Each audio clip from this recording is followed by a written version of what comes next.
因為知道今晚係最後一晚可以做呢一個 memorial 嘅即係活動啦。咁佢哋話今晚凌晨零時就會清場啦。咁雖然我好希望可以係耐啲，我相信仲有好多人未可以有足夠嘅時間同機會去釋放自己嘅情緒。咁但係無奈啦，咁應該都係有啲不可抗力嘅因素嘅。但係就即係希望可以珍惜呢個機會，親眼睇多次大家嘅即係分享呢度嘅情感咯。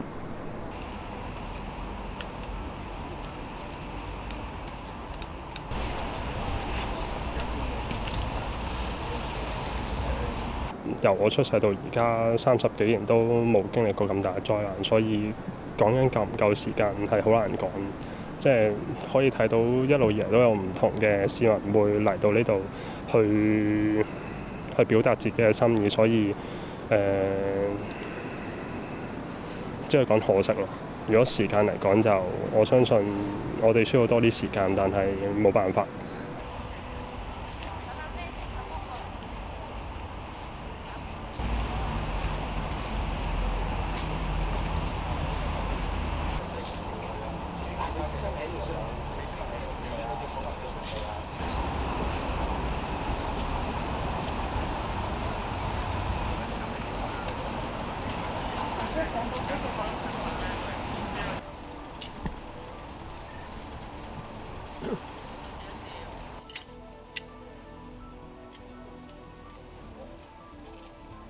我會覺得個社區唔同咗咯，即係好似以前呢個係離開大埔必經之路啦，都係一個好 signature iconic 嘅建築。雖然佢係一個普通嘅屋苑，但係佢顏色唔同啦。咁其實每次出入都會見到。咁到意外發生之後，其實即係翻嚟嘅路途上面見到個社區好似唔同咗咁樣。